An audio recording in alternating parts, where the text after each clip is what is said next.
Hello दोस्तों, मैं रोहित कुमार शुक्ला स्वागत करता हूं आप सभी का अपने YouTube चैनल जिसका नाम है गायत्री एजुकेशन क्लासेस। आज हम पढ़ने वाले हैं ऑपरेशन रिसर्च। ऑपरेशन रिसर्च असल में मैथमेटिक्स की एक ब्रांच है ना, ब्रांच ऑफ मैथमेटिक्स।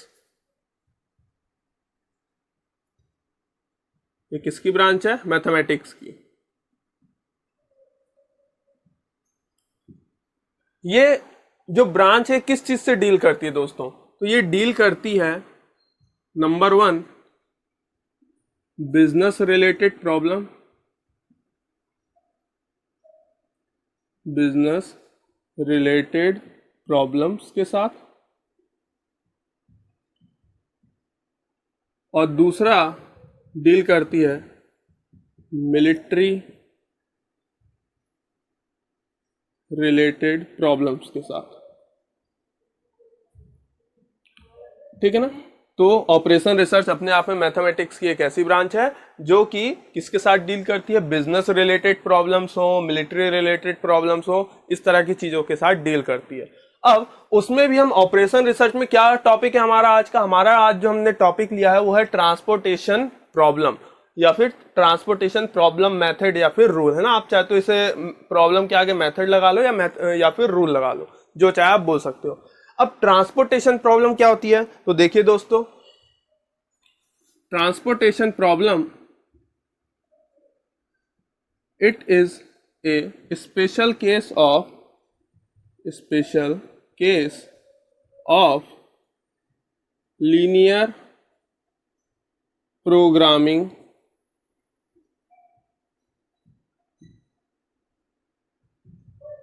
प्रॉब्लम। ठीक है ना? ये किसका स्पेशल केस माना जाता है? ट्रांसपोर्टेशन प्रॉब्लम ये स्पेशल केस माना जाता है इस लीनियर प्रोग्रामिंग प्रॉब्लम का। अब लीनियर प्रोग्रामिंग प्रॉब्लम क्या होती है दोस्तों? तो देखिए, लीनियर प्रोग्रामिंग प्रॉब्लम एक तरह की टेक्निक है। क्या है ये? एक टेक्निक है, या फिर आप इसे मेथड भी बोल सकते हैं। ये एक टेक्निक है या फिर एक मेथड है जो कि किनके साथ डील करती है? ये डील करती है, यहां पे लिख देते हैं, ये किसके साथ डील करती है? Deal with these two operations, है ना। यहां पे लिख देते हैं डील विथ। ठीक है ना? ये जो लीनियर प्रोग्रामिंग प्रॉब्लम है ये किनके साथ डील करती है? इन दोनों के ही साथ डील करती है। ठीक है ना? तो इसी चीज को अब देखिए, यहां पे जो आप प्रोग्रामिंग वर्ड देख रहे हैं ना, ये प्रोग्रामिंग वर्ड, ये वाला असल में प्रोग्रामिंग नहीं है। असल में ये प्रोग्रामिंग को मैं बदल के क्या लिख सकता हूं? प्लानिंग। ठीक है ना? क्या है ये? प्लानिंग। यानी कि लीनियर प्लानिंग प्रॉब्लम।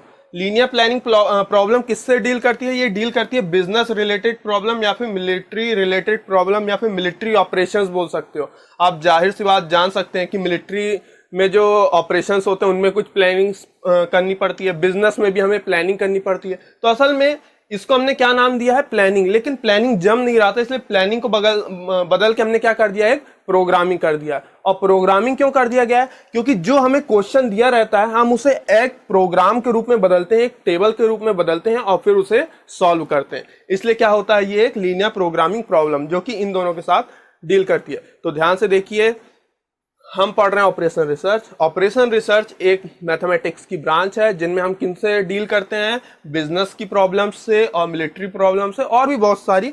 अच्छा, एक बात याद रखिएगा कि जो प्रॉब्लम्स मैं बोल रहा हूं, बिजनेस प्रॉब्लम्स, मिलिट्री प्रॉब्लम्स, ये जो प्रॉब्लम्स हैं ये दो तरीके की हो सकती हैं। ठीक है ना? या तो प्रॉब्लम रियल होगी या तो वो इमेजिनरी होगी। ठीक है ना? इमेजिनरी या फिर फिक्शियस, है ना। यानी कि मन ख्याली वाली एक प्रॉब्लम होगी जिसे हमें सॉल्व कर सकते हैं, या फिर कोई रियल प्रॉब्लम होगी उसे भी मैं सॉल्व कर सकता हूं, है ना। मिलिट्री जो प्रॉब्लम्स है, जो ऑपरेशंस है, वो इमेजिनरी भी हो सकते हैं या फिर रियलिटी में भी हो सकते हैं। तो हम जो ब्रांच मैथमेटिक्स की पढ़ रहे हैं इसमें हम प्रॉब्लम्स के साथ डील करते हैं। इन प्रॉब्लम्स के लिए एक स्पेशल टेक्निक बनाई गई थी जिसे नाम क्या दिया गया था? लीनियर प्रोग्रामिंग प्रॉब्लम, जहां पे प्रोग्रामिंग का मतलब होता है क्या?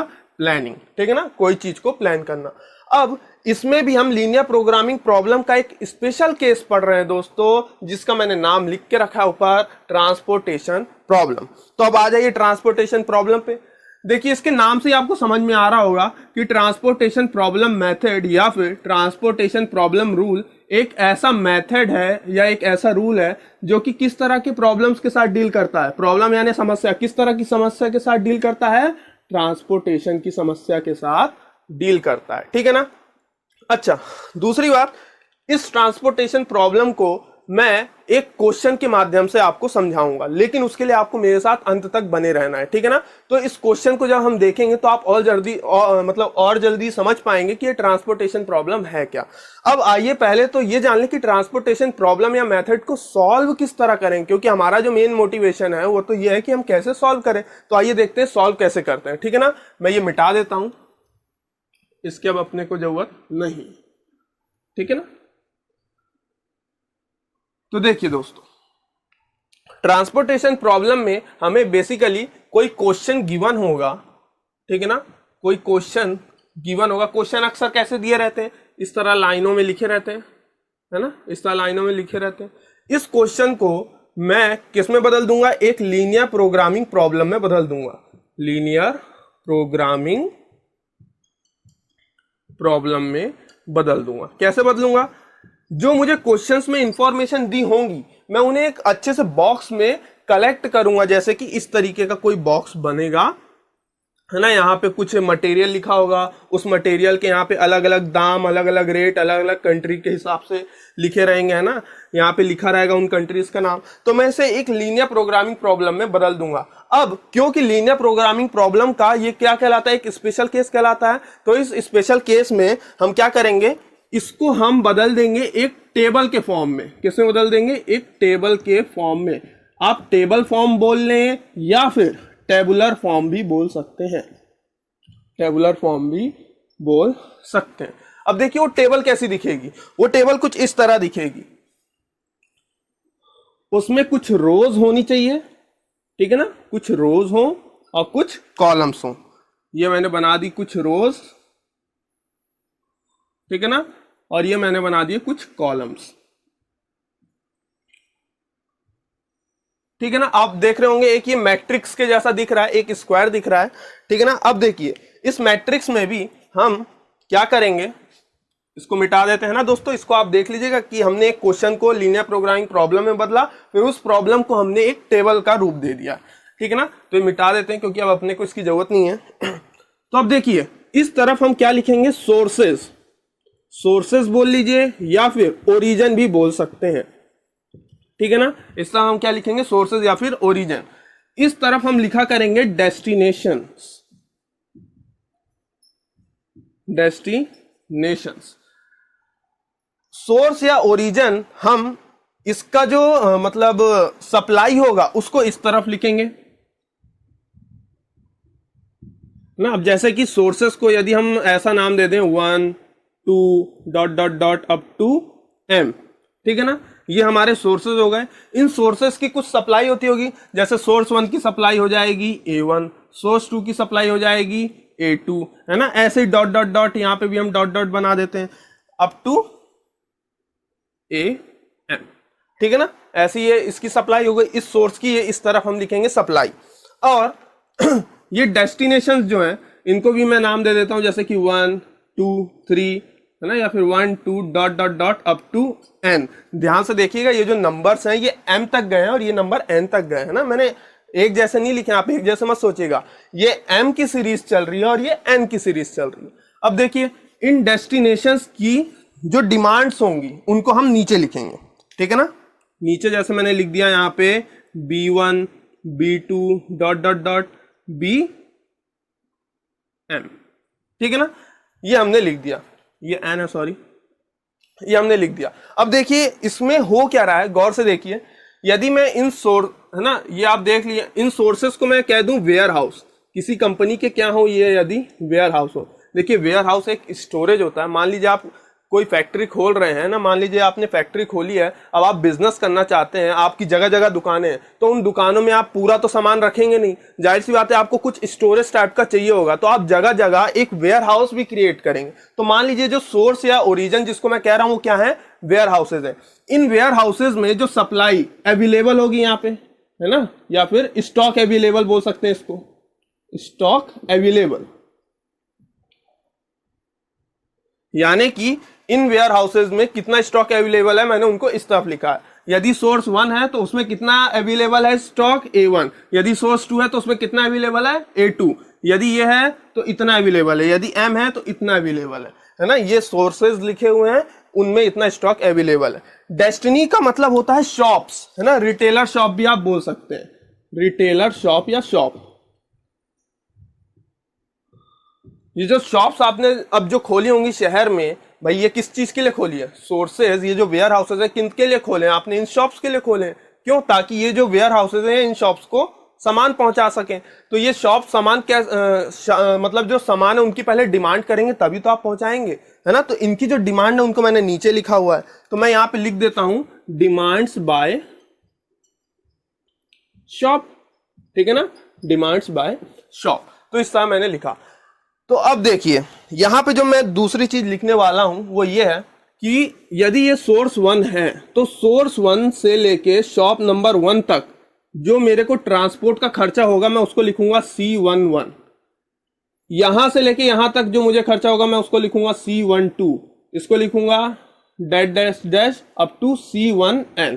ऐसे ही सोर्स 2 से मुझे दुकान नंबर 1 तक जो पैसा लगेगा, ट्रांसपोर्ट का जो खर्चा लगेगा, उसको मैं लिखूंगा क्या? C21। ऐसे ही C22 dash dash dash up to C2n। ऐसे ही यहाँ पे डैश डैश डैश डैश, है ना, नंबर्स लिखे हुए हैं। हम छोटा सा एक प्रैक्टिकल देख रहे हैं। यहाँ पे क्या चल रहा होगा? CN1, CM1, यहाँ पे CM2 dot dot dot up to CMN, है ना। ये N इधर मिल जाएगा, ये M इधर मिल जाएगा। अब देखिए ये कॉस्ट है ना, यानी कि इस M सोर्स से इस 1 तक की जो सप्लाई है उसका कॉस्ट कितना है? CM1, यानी कि कोई नंबर होगा, कुछ रुपए होंगे।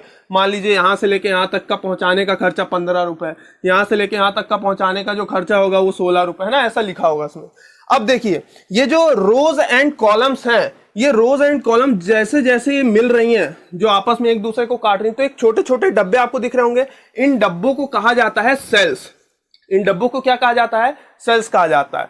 अब ये जो मैंने अभी आपको कहा कि यहां से लेके यहां तक का पहुंचाने का जो दाम है, तो मान लीजिए सच में सोर्स 1 ने कुछ डिमांड की होगी और इस सोर्स 1 ने उसकी डिमांड पूरी की होगी, तो जब डिमांड जितनी भी पूरी कर देगा उस नंबर को यहां पे लिखता चला जाएगा कि हमने भैया X11 इसको मटेरियल दे दिया, इसको दे दिया हमने X12, ठीक है ना। ऐसे ये सबको मटेरियल देता जा रहा है, ठीक है ना। ऐसे ही इन्होंने इन सबको मटेरियल दे दिया है। यहां पे दे दिया इन्होंने X21, X22, ठीक है ना, इस तरह dot dot up to X2n। यहां पे डॉट डॉट डॉट बना देते हैं ऐसे बक्सेस के अंदर। तो मेरे ख्याल से आप समझ रहे होंगे क्या हो रहा है। अच्छा अब एक बात और, जरूरी नहीं है कि ये वाला बंदा, मतलब ये वाला जो सोर्स है, इसकी डिमांड पूरी कर रहा है तो यहाँ पे नंबर लिख रहा है, पर जरूरी नहीं कि हर बॉक्सेस के अंदर ये नंबर लिखे हो, ठीक है ना। जरूरी नहीं है कि हर बॉक्स के अंदर कुछ ना कुछ नंबर लिखे हो। तो इसका मतलब ये है कि जिन बॉक्सेस के अंदर नंबर लिखूंगा या जिन बॉक्सेस के अंदर मैं नंबर को लोकेट करूंगा उन्हें कहा जाता है एलोकेशंस करना, है ना। मैं क्या करूंगा वहां पे? असल में नंबर को लोकेट करूंगा। लोकेशन को ही क्या कर दिया मैंने? एलोकेशन, यानी कि जो मैं लिख रहा हूं X11 इसको मैंने एलोकेट किया है इस बॉक्स के अंदर। अब एलोकेशन में जिस बॉक्स में मैं एलोकेशन करूंगा, है ना, जो बॉक्स में मतलब ये नंबर लिखा जाएगा, ऊपर बॉक्स में जो नंबर लिखा जाएगा, तो उस बॉक्स को मैं कहूंगा ऑक्यूपाइड सेल। उस बॉक्स को क्या कहूंगा? ऑक्यूपाइड सेल, या फिर एक और नाम होता है बेसिक सेल्स, ठीक है ना। और जो बॉक्स एम्प्टी रह जाएगा, यानी कि मान लीजिए जैसे ये वाला एम्प्टी है, कुछ नहीं लिखा इसके अंदर, तो इस तरह के बॉक्स को मैं क्या कहूंगा? अनऑक्यूपाइड सेल्स, ठीक है ना। तो ये हो गई दूसरी बात, है ना। अब देखिए हम ये जो ट्रांसपोर्टेशन प्रॉब्लम है, हम इसमें बेसिकली जो मेन चीज निकालते हैं वो होती है क्या? Basic feasible solution. Basic feasible solution, इसमें जो हम मेन चीज निकालेंगे वो क्या होगी? बेसिक फिजिबल सॉल्यूशन की हम बात करेंगे। बेसिक फिजिबल सॉल्यूशन असल में इस सॉल्यूशन को सॉल्व करने का एक जनरल क्वेश्चन होता है। तो बेसिक फिजिबल सॉल्यूशन निकालने के लिए भी हमें एक बात पता होनी चाहिए कि 2 तरीके से निकलेंगी ये जो होंगी। पहली तो देखिए कोई भी ट्रांसपोर्टेशन प्रॉब्लम या तो कैसी होगी? या तो बैलेंस्ड होगी या फिर कोई ट्रांसपोर्टेशन प्रॉब्लम अनबैलेंस्ड होगी। अब ये बैलेंस्ड और अनबैलेंस्ड का मतलब क्या आता है? बैलेंस तब होगी जब सप्लाई और डिमांड आपस में बराबर होंगे। जब आप इन दोनों को जोड़ेंगे तो सप्लाई और डिमांड आपस में बराबर होंगे, यानी कि supply is equals to demand, ठीक है ना। और अनबैलेंस्ड कब होगी? जब जो सप्लाई है वो डिमांड के बराबर नहीं होगी, तो कैसी होगी? अनबैलेंस्ड होगी। तो ये थी हमारी ट्रांसपोर्टेशन प्रॉब्लम, दो तरह की, एक तो बैलेंस्ड और एक तो अनबैलेंस्ड।